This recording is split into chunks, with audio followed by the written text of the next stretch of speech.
All right, good afternoon. So we are going to shift the conversation a bit from the research we need to know to help students learn to the policy environment necessary to build the foundation by which the research can thrive and influence learning in the classroom itself. Today, you've listened to the research community demonstrate the value of early screening, of explicit and comprehensive instruction, and of the role of executive function in improving students' ability to learn. It's fascinating work that has been reinforced by you, the education research community, over the last 20 years. Yet our school systems continue to struggle to implement what seems to be a relatively simple system of identification, diagnosis, and intervention backed up by tremendous data that shows tremendous gains. So I have to ask, what's the disconnect? And what can we do as advocates, because we're all advocates here, to change the dynamic by which the majority of our students are learning and are struggling to learn in our public school system? To address that challenge, the panel is going to focus on the policy issues specifically related to learning disabilities and STEM learning. As someone who embraces policy as strongly as you embrace your data, it's critical we recognize that this disconnect, while it might keep us both employed, as a research friend of mine joked earlier, it's taken us nowhere. Let's take STEM, for example. Everyone loves a STEM education. Just this afternoon, President Trump signed a presidential memorandum directing the U.S. Department of Education to establish priorities within existing grant opportunities. I'm having my technical issues. To increase access to STEM education with a particular focus on increasing opportunities in computer science. That means states and local districts should have access to more funding to develop rigorous but meaningful academic pathways through STEM coursework. And while that's great and wonderful, STEM's pretty sexy, you know, you have to admit, does that also mean that all of our students will have the same access, including our students with more challenging academic needs, like our students with disabilities? I have my thoughts, but I have something even better. Two incredible policy advocates and thought leaders who have committed their careers to ensuring that all learners of all abilities have equal access not only to STEM education, but to the academic pathways that lead to success in STEM coursework.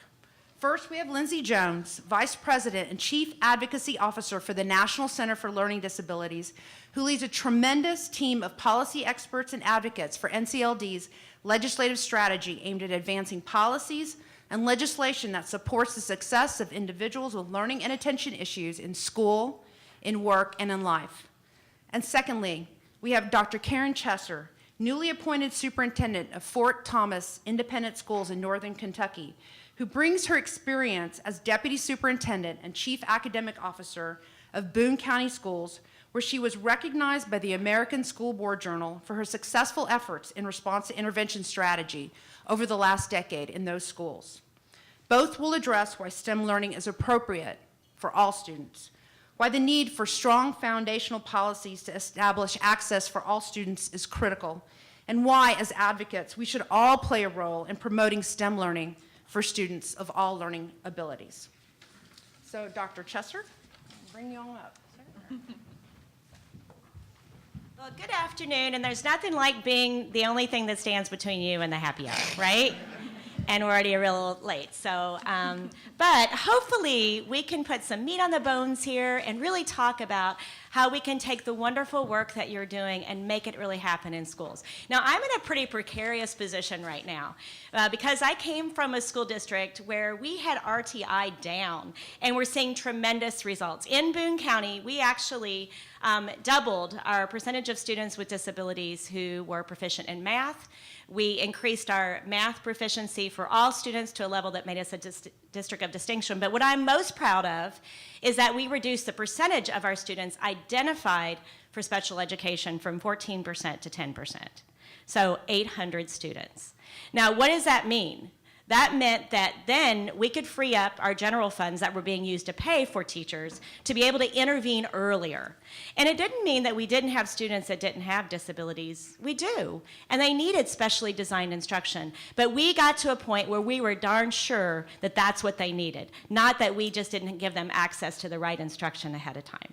And so I'm here today to kind of talk both as a story of what we were doing in Boone County schools, but also to challenge myself as a new superintendent to rally other superintendents around to get them on the ball with this. It's been too long that we've known this information, but it's people like us, the ones who lead districts, that haven't been doing what we need to do about it. So full confession. So anyway, first of all, I just want to say that I realize intimately that STEM and students' involvement in STEM is about much more than science content knowledge, math content knowledge, and so on. If we want students to really be excited about STEM and to persevere to the point of having a career in that, then we've got to better engage them. We have to help them feel confident about it. We have to help them understand how exciting it is. And so when we have national movements, like I know what we've been doing with FIRST Robotics and also with makerspaces, we've seen tremendous potential. So this is just from, you can Google it sometime, NKY Makerspace. It's this tremendous place that kids created and were able to go out and get funding, $150,000. And now representatives from around the world come to look at this makerspace just south of Cincinnati. I am from there, just south of Cincinnati. Now, I have to tell you, I think why I'm here is because Russell, Karen, and I presented at a panel 8 years ago. And that's a little embarrassing, isn't it? Because at that time, we talked about how hard it was, and we knew what works. And it's 8 years later, and we haven't gotten a ton of traction around the country. We know that in reading, there's been tremendous progress, but why is it that we know what works? Heck, we talked about it 8 years ago, but we haven't been able to move the needle. And what I don't think people understand is how urgent an issue this is for not only our students themselves and their success, but for our economy, for the future of our country.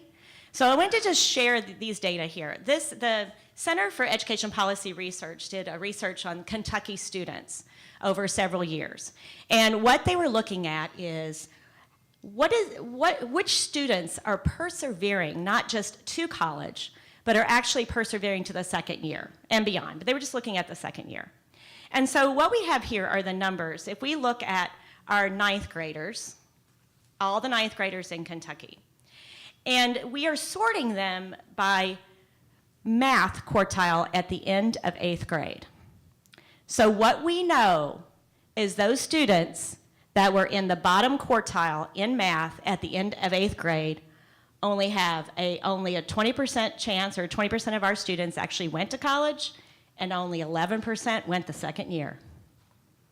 So what we are basically saying is we already know by the time students are at the end of 8th grade whether or not they are going to be graduates, 4-year, 2-year, credentials, certification, anything post-secondary. And so even though we said STEM was about all those other things, math seems to be the gatekeeper. Now this is just going to college. We're not even talking about going into a STEM career. And as we know, those careers that are going to be high pay, high growth, that are going to have a living wage for families, are going to have some aspect of STEM. And so it is our moral imperative to do something about this. Okay. Oh, wow, that's an interesting language. How did that happen? Okay, so who knows this? I don't know what this is. Yeah, but that word was not that this morning. Okay, so I have to translate. Okay, so that word is purpose. So SalCon, okay, our purpose of intervening so that students can reach those numbers, so they're not behind in 8th grade, because I will tell you, if they're behind in 8th grade, they were probably behind in 3rd grade, right? We just never really intervened appropriately. And especially for our students who have disabilities. But as you can see, if it's 11%, it's probably a lot more kids than just the students who have disabilities. But what Sal Khan says is that what's happening with math in particular is that we have Swiss cheese holes of understanding. And if students have Swiss cheese holes and we don't do anything about it, we just get more holes. And those Swiss cheese holes just get bigger and bigger, and pretty soon we don't have the foundation. And so what are some things that says purpose there, but what are some things that cause students to have Swiss cheese holes? And you may just shout them out. Competition, that's interesting. What else might have students have holes of understanding and gaps? Weak instruction. Absolutely, weak instruction. Absences. Yes, absences. Transiency. A reading deficit, a disability, perhaps working memory is an issue, and they're paying so much attention to the understanding or trying to figure out the math fact that they're not even getting to the point where they can use working memory for a higher level thinking, okay? Also, just again, full confession, my own son, who I still remember, in 3rd grade, they never got to the second workbook in everyday math. Okay, for those of you who know math, you know what I'm talking about. There are 2, and the teacher had such a lack of mathematical knowledge, they only got through the 1. So that's a half a year's worth of instruction he never got. And so we have these kinds of situations that put our children at risk because of these Swiss cheese holes. So in Kentucky, so I'm going to talk a little bit about all the pieces of the structure that really have to come into place in order for us to do this work well, and the things that sometimes we leave out. So in Kentucky, knowing that this is an issue, that we've got to do something about it, the state did put together a guide to interventions. I think it's about a 75-page guide, and distributed that to school districts. In addition, I know you can't read this, I actually worked with a representative from Northern Kentucky, state representative, and we were able to present this bill that basically required school districts to do RTI, reading, math, behavior, writing. And so we have this on the books. Governor signed it, I don't know, 6 years ago. But we still have this, okay? Now, we've been talking about middle school. So you can see over all the way to the end, when we talk about our students that are at the proficient level or more, we're right in, as a state, 40%. And then it's abysmal for our students with disabilities. We're down there in the 15, 17% in middle school. And honestly, I again, full disclosure, have to say our special ed director is here, Summer, and she is brand new also. So at this point, we're not going to take credit for this. But my school district, Fort Thomas, is ranked number 1 or number 2 every year in the state of Kentucky. We have a 24.3 ACT. We are high achieving, 77% AP rate. And guess what our percent of proficiency is for 8th graders in math that have kids with disabilities? It's 0. 0%. We just found this out, new data yesterday. 0% of our students. So what we know is many school districts, even those who feel like they're high performing, have students that are struggling that we're not doing anything about. So for us, this is a call to action to take some of the structures that I was doing in Boone County and making it happen at this school district, even though when you look from the outside, they look like they're doing well. Oh my gosh. It must be your computer. Mine was a Mac too. No idea. Okay, this isn't gonna Technical solve it. difficulties. Okay, all of my words are like this, so that's not gonna work. Okay, can I? Oh, I thought you were joking. You're serious. Okay, let's see. I've got it on. Okay, what do you want to do? Hold on.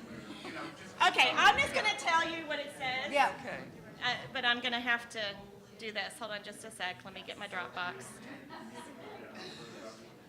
All right, so, all right, what this says is we've got, okay, so we have all these policies. We have a state law in Kentucky. We have this intervention practice guide. But only policy that includes process and professional learning is going to actually lead to practice. So you can have all the policies you want all day long, but if you don't have specific processes in place, structures in place, and professional learning, a professional learning community that holds each other accountable, you're not going to have a difference. Okay, so anyway, what this says, obviously we needed a break to go through this on their computer. It says the Boone County Schools RTI process. And so this was a process, and it's different than other process you may have seen before. Because traditionally, Tier 1 is just core instruction, right? You want to have universal core instruction, and then Tier 2, you're adding on to that and so on. But what we did in Boone County Schools was, first of all, make sure our foundation is really strong core instruction. Strong core instruction as a foundation. So then Tier 1 is 15 to 20 minutes intentionally differentiated instruction during the core with progress monitoring. So making sure that we've identified students in that bottom 20% and they are getting differentiated instruction within the core. Now, why do we do that instead of shipping them to a reading teacher right away? Because we want teachers to own their success. Own their success, own the student, and make sure that that intervention is connected to what's happening in core. And then we do progress monitor at that point. And then Tier 2 is in addition to that, inside or outside of the classroom, again with progress monitoring, always keeping Tier 1 as well. And then Tier 3 will be 40 to 50 minutes. Now, there are some computer programs, instructional software with this, but there is definitely the person following the math practice guide recommendations. Okay, what that says over there is, so it's built on strong core instruction. There's progress monitoring and benchmarking. We use STAR. In the past, we used EasyCBM, we used AIMSweb, but we felt like those were too particular to one skill as opposed to overall growth in math. Vetted interventions. So we're very clear on the interventions. They have to be vetted before we will allow those interventions to happen, and we have a menu of options that looks at when students have this particular disability or this particular need, this is the intervention, both people and software. The other thing that we do is it's evidence-based, so we keep data on exactly what is our return on investment based on teachers' time, based on cost, based on students being out of core, so we always look at those. And we have an advisory team process. So this is that professional learning community I talked about, that PLC. So every 6 to 8 weeks, all of the students in a grade level, as well as speech therapists, English language learner teachers, led by the principal and the instructional coach, have a meeting looking specifically at the data and having discussions about what's working and what's not before those going to the next tier. Now, that, again, is led by the principal, and it's fueled by the district, meaning the district is holding everyone accountable and is in those meetings. Now, that sounds like a good plan, but I'm going to tell you that advisory team meeting, we did reading starting in 2007 and math starting in 2008. Reading has always been this lively discussion in advisory team meetings. What do you think the math discussions are like? It's crickets. Crickets. And so we have to make sure that our teachers... I think the computer is like knocking you off. Well, Oh, okay, all right, okay. So anyway, I'll send this to you, but basically, you know, some obstacles that we had to overcome that I know that it's what every district in the country is overcoming. First of all, teachers' lack of math content knowledge. It's either lack of math content knowledge or it's the opposite, and that is that teachers are so knowledgeable about math, they can't understand when students are struggling and what to do. And so that's been a situation and that we've had to overcome with our own professional development academies. If you go to mathtrain.tv, this is kids teaching kids. We know that the best teachers for struggling kids are kids who have just figured it out better than adults. And so that's one way to do it. Talked about the analyzing and vetting the intervention program. And then the other thing is, one of the things we've understood, and I know we've got a ton of information from Karen Karp and her books, and that is this whole idea of number sense and conceptual understanding. And if we aren't building that when students are K through 2 with number talks, with rational number, with a number sense unit we created, then our students don't have that strong foundation. And then that's it. See, here are some of the things that we use in addition to instruction, and I'm happy to talk about that. no, how about got some applause for that, right? A lot of stress and anxiety, but you did a great job. So I'm Lindsay Jones. I'm with the National Center for Learning Disabilities, and I'm really sensitive to our time today, so I'm going to shorten mine. I do want to show a video because we have a lot of amazing parents who are in some ways the reason we're here today, and we also have a lot of this. I'm so honored to be with so many different researchers who I've read your work, and we've of course worked with you a lot through this, but it's amazing to be here with you and be able to take in what you have to say, although I've not had to see so many math problems in a really long time, and that's not been the best part of the day. No, the math is amazing. But we don't have any young adults here speaking as individuals with disabilities going through the systems, and we would like to make sure that we share with you Alijah. So why don't we, hopefully, now I'm a little worried, but hopefully it works. I plan to go to the University of Cincinnati. I've been accepted to their School of Engineering, and I want to study biomedical engineering. I'm particularly interested in the field of nanorobotics, and I really want to focus on technology that will help people in the future in the medical field. I think I first started to notice that Alijah was having trouble with reading when he was in kindergarten. She said he was just kind of a little behind on reading and all those kind of concepts. And I can remember thinking, I think there's just something a little bit different. And the teacher said, I think he might possibly be dyslexic. And I remember feeling really, really different, I just wasn't as good as the other kids. I just remember there was a time when I was trying to help him read, and I was just like, I can't believe he's not getting this. Looking back, I can see, wow, I was really detached from what kind of help he really needed. In the 5th grade, I started to get more mainstreamed, and I was doing really well. I really wanted to be in accelerated math and accelerated science. In 6th grade, he had a teacher. At the end of the school year, she said that she couldn't recommend him for accelerated science. And Alijah and I were like, what? That is his passion. I could not believe that somebody just said that. She's like, nope, he's reached his full potential. Alijah and I looked at each other, and both of us started crying. It was the one time in my life as a parent that I felt I couldn't advocate for my kid.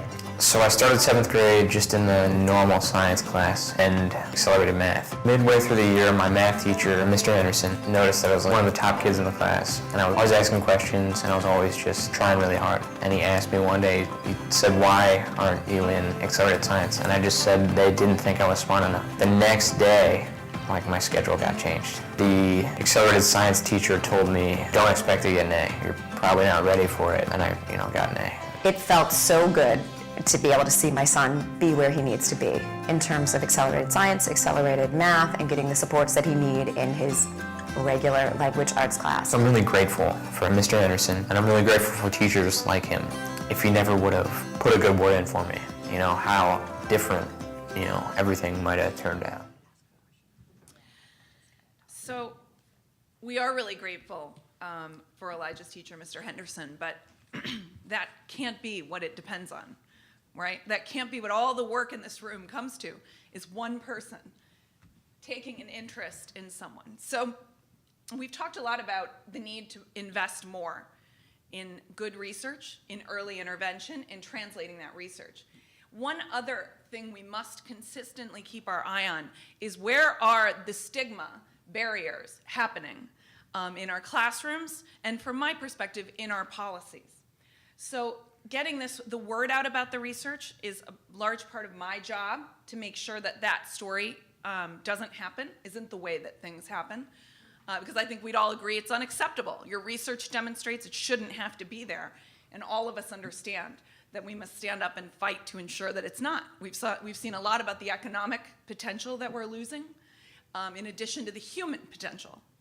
So we have a lot of barriers, and I want to actually just talk about what Lizzette mentioned yesterday. So the federal role in STEM initiatives, which is really what I'm here to talk about, the federal policy. There's a lot of legislation about STEM.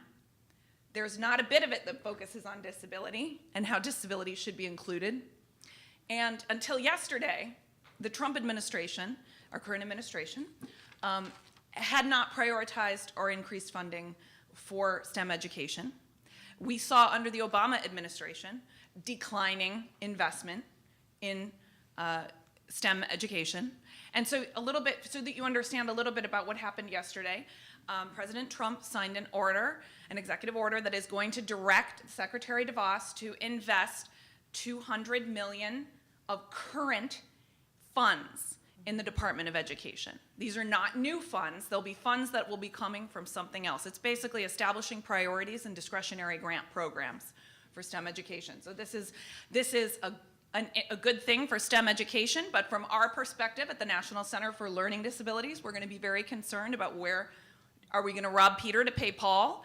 We're advocating for more investments. And the budget overall that we've seen is very concerning. It would be a $9 billion cut, and there are direct cuts to professional development and other things that have to remain part of the conversation. Now, we saw today, we saw 10 tech leaders pledge $300 million over the next 5 years to match that federal investment. That's all new money that will come in. That's terrific. It certainly shows that industry prioritizing this. The other part of the priority is that those funds will be directed toward programs supporting women and minorities, low income.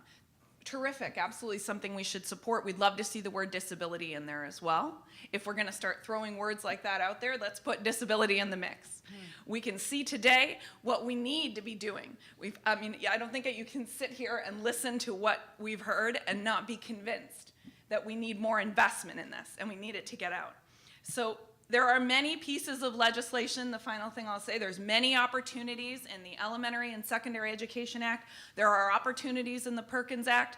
There are opportunities in the funding that NSF gets, all of the funding IES gets. Those things, the funding is all at risk right now, but if you're working in a school or a district out there, under the Elementary and Secondary I'm calling it the wrong thing now, good Lord.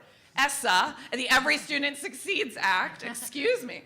Under ESSA, there are ways today you can spend those funds if you want to increase this. What we would say is your research is critical, getting it out there so that people can understand it is a goal that we have. And so I want to say I hope you will join us in the social hour, and NCLD is pleased to support that along with AIR. We want you to be talking to each other. We started today on a great note with Dr. Fletcher. Dyslexia is real. We could not agree more. It seems that that's a wonderful way to start the day, then to go on to show the many different parts, ADHD, attention issues, executive functioning, all of the complex ways that we can address this problem. But I would just leave you with the thing, it should not be one teacher who happens to believe in you that allows you to go on. So share your research in this hour. Thank you for being with us. I don't know if it's 1 minute for questions. I myself would like to get to this social hour. Yeah. So just saying. Well, I want to open it up because there are a couple of things I hope that the panel can address, but I want to open up to you guys. I mean, this is a policy panel. It's completely different from what you had all day, so take advantage of it. Got some experts right here. Anyone? Yes, sir. How can you get schools of education to better share research? Where's Sharon Vaughn? No, that's a great question.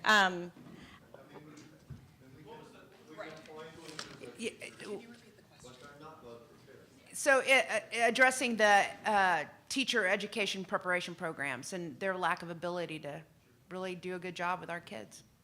Well, and I think, first of all, we need to sort of blow up the whole, set of classes that they receive. I mean, I was an elementary teacher. Right, yeah. So, I mean, I think that that's something that needs to happen. Yeah, I think what I would say is absolutely. Teacher licensure and certification happens in every state in different ways, and it drives exactly what you're saying, the classes and the syllabus. We have to change those systems. Most of our kids are receiving education from general educators.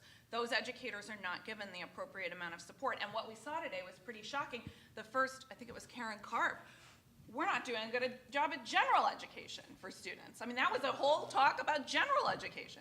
So clearly those systems are the lever, or one lever, for creating a better understanding among teachers that can reflect in the There is one quick idea, and that we did in Boone County Schools, is that we had one of our schools was a lab school for elementary, and one wasn't a lab. I mean, it wasn't a formal lab school, but what we did instead, and they were two high poverty schools, is that was where all of the students did their practicum, and they also had their classes there. So what would happen is they actually worked alongside with really great teachers, and then they could debrief just in time. So it wasn't like they were all going different places, and then that discussion about what happened and why did it happen, and whether it was for students with disabilities or teachers who were teaching math. And so that's been a way that we've been able to make a difference. Yes, ma'am. I'm thinking about teacher induction, post-preparation, because the most we can do once we graduate someone from a teacher prep program is to hope for an advanced beginner. So let's think more about what we can do in the induction arena once we get done with them in the colleges of education. Yeah, I mean, I think we definitely support residency programs. I think we're looking closely at alternative certification programs for the very bad and the very good. But that under the change, of course, you know, the Every Student Succeeds Act, in the reauthorization, they eliminated the requirement around highly qualified teachers and put that on the states. We'll be seeing what that means, right? States will hold more power than ever to determine what those induction programs look like, what that trajectory has to look like. Yes. I'm going to be inarticulate, but I'm going to try to say what I'm thinking, which is sometimes at the policy level, funding streams, lack of clarity around the ability to use certain funds for certain needs, or over-regulation, which might hinder people's ability to use it to meet the students' needs. I hear a lot of speak about that. Is that something that people are looking at the policy level and trying to improve and researching what those barriers might be? Do you want to talk about ESSA, or? Yeah, I mean, I think absolutely. I think there's an unbelievable misunderstanding about how at the building level, how you can use funds, and that you can use Title I funds to benefit all students, depending on how you've elected to use them, all students. IDEA funds should not be limited in the way that they're being used either. And so it's funny because there's a great paper by the Title I Association, Directors Association, that's basically it. It's just sort of restating the law in a clearer way. How can you use and think more flexibly about your funds that are available to you? I would say from a policy perspective, we are always looking at how can, especially when it comes to IDEA regulations, how can these be refined in ways that can make sure they're useful and still relevant? Maintenance of effort comes up consistently. But the overall, there isn't a policy push necessarily to streamline funding for schools. In ESSA, what basically happened was it shifted from very prescriptive federal to more on states. I'm not sure that's going to help necessarily, because I really think what we've in the convincing evidence that I've seen is that there is a fundamental misunderstanding and concern at the building level about how to use those funds. So I would love to hear ideas. And part of it too, it's a leadership issue, right? I mean, you have a leader right here that is looking at how she uses her funds in order to support the school community that she has. And you'll find that in many successful superintendents, but Karen. Yeah, I was just going to say that. To me, it's less about supplanting and supplementing and policy and more about a superintendent or school district leaders being brave and saying we are about equity more than we are about equality. And so we're going to first figure out what it is that's our priority, and then we're going to make it happen. And so that part of that is going to be, how do we use federal funds? Might we use Title II for teacher training instead of some other pot that will be out of the general fund that we can now put towards our math intervention program? So making those kinds of decisions. But what we find too often is it's easier just to say every school is going to get this percentage. We're going to do it per child. And so I just think it's rethinking the whole, strategic priorities more than the policy. My thoughts. Anybody else? Okay, well, like I said, they'll be at the social hour. And evidently that changed to Arial Hebrew. So I'm not sure why, that font. It's fine here. So we'll make sure you get it if you're interested. This is for quality.